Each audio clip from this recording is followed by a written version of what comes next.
Kembali lagi bersama aku Megumi Hosana. Pada saat ini aku akan membawakan sekilas materi mengenai genre surat-surat. Dan sebelum kamu menonton videonya, jangan lupa komen, like, subscribe, dan share biar semuanya dapat diberkati melalui video ini. Enjoy the next video. Bye.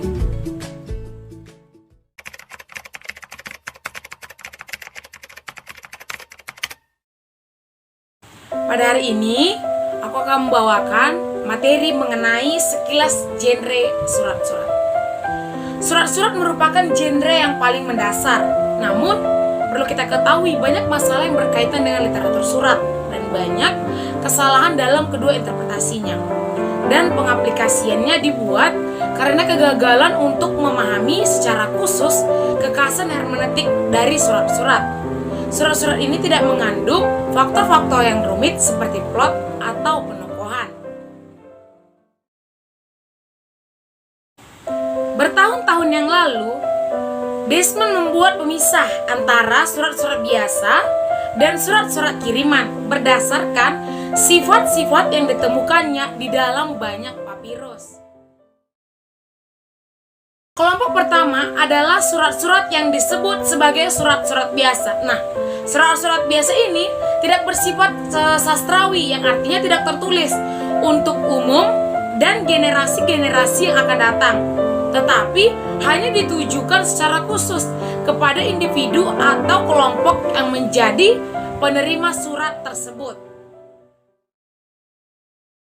Nah, yang kedua yaitu surat kiriman. Surat kiriman ini adalah suatu bentuk karya sastra yang artistik atau suatu jenis sastra yang dimaksudkan untuk khalayak umum.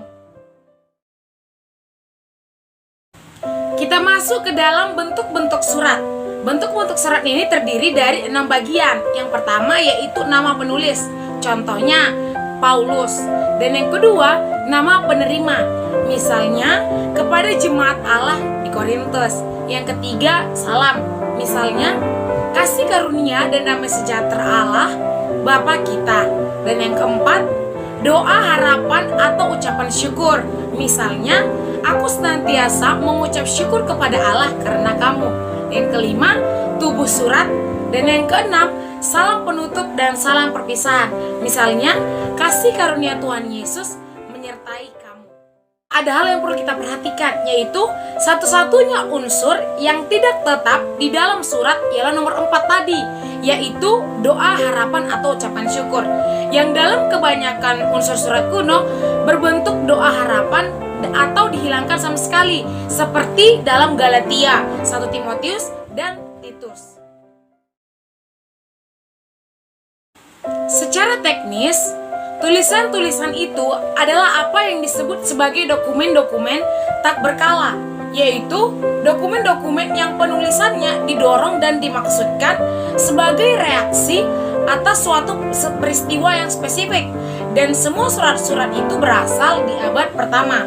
Walaupun surat-surat itu diilhamkan oleh Roh Kudus dan karenanya relevan untuk segala zaman, surat-surat itu mula-mula ditulis dari konteks si penulis ke konteks si penerima asli.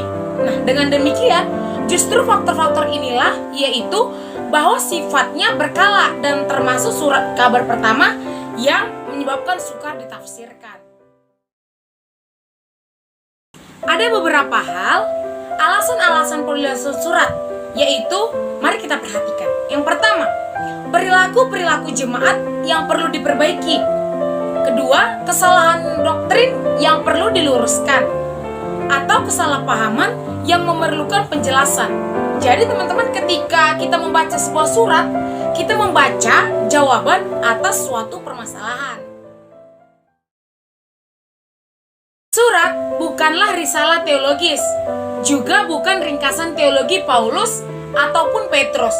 Memang ada teologi yang tersirat di dalam surat-surat itu, tetapi hal tersebut selalu merupakan teologi tugas, yaitu teologi yang ditulis untuk atau diarahkan pada tugas yang ada. Dengan demikian, kita perlu berulang-ulang membaca surat-surat itu. Untuk apa? Untuk memahami teologi Kristen. Sebab surat-surat itu memang syarat dengan hal tersebut. Namun kita juga perlu perhatikan dan selalu ingat bahwa tujuan penulisan surat-surat bukanlah untuk menguraikan teologi Kristen secara mendetail, namun melainkan menetengahkan penerapan teologi untuk memenuhi kebutuhan tertentu.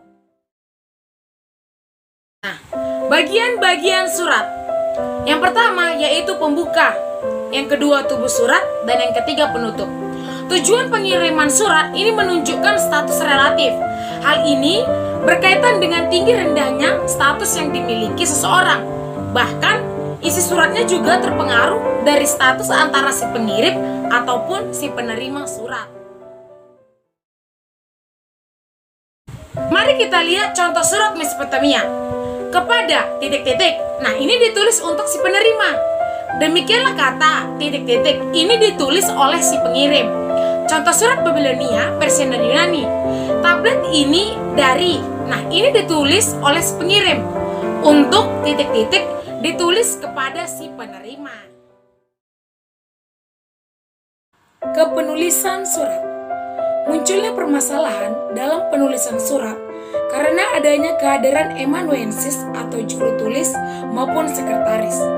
Mari kita lihat di dalam Roma 16 ayat 22 ataupun di 1 Petrus 5 ayat 12. Jelas bahwa Paulus dan Petrus menyebutkan adanya bantuan dari sekretariat. Ternyata derajat kebebasan dari juru tulis ini sangatlah bervariasi, mulai dari dikte kata demi kata hingga kebebasan total. Amanuensis adalah seseorang yang dipekerjakan untuk menulis atau mengetik apa yang diperintahkan oleh orang lain atau untuk menyalin apa yang ditulis oleh orang lain, dan juga mengacu pada orang yang menandatangani dokumen atas nama orang lain yang di bawah kewenangan yang terakhir. Adanya keterlibatan amanuensis dalam kepenulisan surat sama sekali tidak mengurangi keotoritasan dari surat-surat yang ada. Karena apa? Karena Roh Kudus yang dapat pula memberikan pengilhaman kepada amanuensis dan juga penulis surat. Mari kita perhatikan ada 3 tingkatan umum dari aktivitas juru tulis. Yang pertama yaitu surat-surat didiktekan oleh penulis surat. Dan yang kedua, isi surat itu diceritakan kepada juru tulis, tetapi kata-kata dan gayanya disediakan oleh juru tulis. Dan yang ketiga, topik diceritakan dan sisanya diserahkan kepada juru tulis. Selain itu, ada pula yang memakai nama penulis samaran. Hal ini merupakan hal yang umum karena nama penulis samaran ini telah tersebar luas dan diterima di dalam dunia kuno. Semenjak mereka percaya bahwa Roh Kudus mampu mengilhamkannya, sehingga gereja mula-mula tidak bermasalah dengan adanya nama penulis samaran. Surat-surat dalam Perjanjian Baru. Paulus dan para penulis suci lainnya menuliskan dengan kesadaran akan otoritas, kerasulan, dan berbicara kepada seluruh gereja dengan maksud bahwa surat-surat mereka dibacakan di depan umum majelis. Nah, untuk memastikannya, beberapa surat pribadi untuk dapat ditempatkan di dalam kategori pribadi. Longnecker menggunakan kategori surat penggembalaan dan traktat untuk membedakan mereka. Nah, surat-surat yang sering dianggap traktat adalah Roma, Efesus, Ibrani, Yakobus, 1 Petrus, dan 1 Yohanes. Nah, namun teman-teman, perlu kita ketahui bahwa Efesus berpusat pada topik tentang Kristus dan gereja. 1 Petrus merupakan kumpulan khotbah Petrus, serta Ibrani dan Yakobus yang mengatasi masalah dalam komunitas Yahudi Kristen. Surat-surat dalam Perjanjian Baru berusaha untuk mempertahankan bentuk suratnya. Namun kitab Ibrani tidak memiliki pembukaan. Kitab Yakobus, 2 Petrus, dan Yudas tidak memiliki salam penutup. Sedangkan kitab 1 Yohanes tidak memiliki keduanya. Namun, isi semua surat tersebut tetap berisi situasi lokal.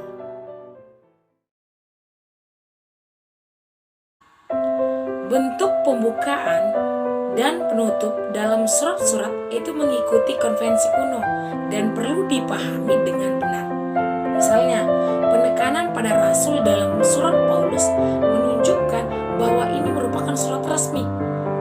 penutup, doa syukur, dan perpisahan juga merupakan bentuk yang khas dalam surat-surat kuno.